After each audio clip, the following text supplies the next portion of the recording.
Merci d'être avec nous sur Radio J. On parle effectivement de la situation en Nouvelle-Calédonie. Une personne tuée par balle à Nouméa après une nouvelle nuit d'émeute. Les autorités parlent d'une situation insurrectionnelle. Et pour en parler, nous sommes avec Patrick Caner, président du groupe socialiste, écologique et républicain au Sénat. Bonjour Patrick. Bonjour à vous, Ilana. Merci d'être avec nous. Effectivement, une nouvelle nuit d'émeute en Nouvelle-Calédonie. On a entendu notamment Louis Lefranc, le haut-commissaire de la République en conférence de presse hier. Est-ce que vous craignez que la situation s'enlise, Patrick ? C'est une situation qui est extrêmement préoccupante, pour ne pas dire grave, aujourd'hui en Nouvelle-Calédonie. Naturellement, mes premiers mots seront pour condamner ces violences. Des exactions sur les biens, sur les personnes, c'est inacceptable, d'où qu'elles viennent naturellement. Et la Nouvelle-Calédonie, aujourd'hui, vit une situation très particulière. Moi, je le dis avec beaucoup de force. Il est 16h20 maintenant, avec le décalage horaire. Donc, on a l'occasion de tirer le bilan de ces 3 nuits d'émeute.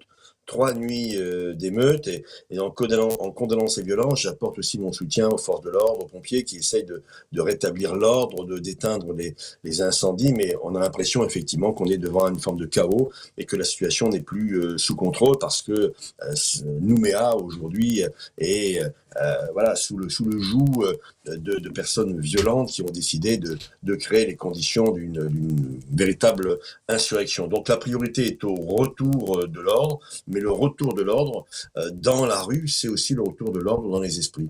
Alors vous parlez de retour de l'ordre dans les esprits, qu'est-ce que ça signifie ? Qu'entendez-vous par là ? Encore une fois, donc, condamner les violences, c'est une chose bien sûr nécessaire, mais ce n'est pas suffisant. Et la Calédonie connaît de longue date des tensions. C'est une ancienne colonie de peuplement, il y a 170 ans. Et aujourd'hui, le gouvernement tourne le dos, en fait, à une méthode qui a été utilisée il y a 36 ans par Michel Rocard, puis après par Lionel Jospin, méthode basée sur l'humilité, sur le dialogue, aussi l'impartialité de l'État et tout faire pour que ce soit d'abord les acteurs locaux, indépendantistes et loyalistes. Loyalistes, ça veut dire non indépendantistes, très clairement, qui se mettent d'accord avant de faire bouger les institutions. Et il est vrai qu'il y a une anomalie aujourd'hui, puisque un électeur sur 5 potentiel ne peut pas voter aux élections provinciales dans la Nouvelle-Calédonie parce qu'il y a eu des accords qui prévoyaient ce type, non pas d'exclusion, mais en tout cas de mise à l'écart potentiel d'une partie des électeurs pour garder un équilibre au sein de l'électorat néo-calédonien. Alors c'est un peu compliqué, mais le gouvernement a voulu forcer la main, forcer le destin, aller vite, imposer sa méthode, et malheureusement on en tire et on en voit aujourd'hui les conséquences. Alors Emmanuel Macron, en tout cas de son côté, a appelé au calme. Dans un courrier adressé aux représentants calédoniens cette nuit, le président de la République a condamné des violences indignes, je cite. On sait que les écoles ont été fermées également jusqu'à nouvel ordre selon le Haut-Commissariat. Qu'est-ce que vous préconisez, vous, Patrick Caner ?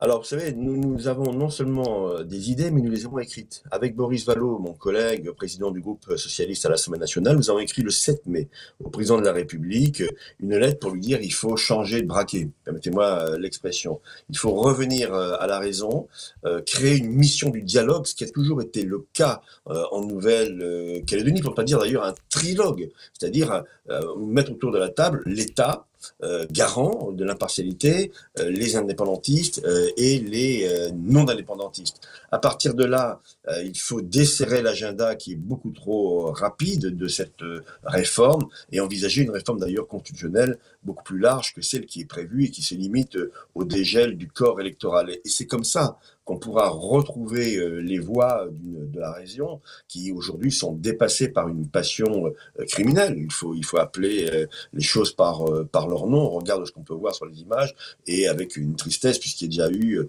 l'année dernière un mort par balle. Je dis bien par balle. Sachez qu'il y a 100 000 armes qui circulent, 100 000 armes à feu qui circulent aujourd'hui en Nouvelle-Calédonie.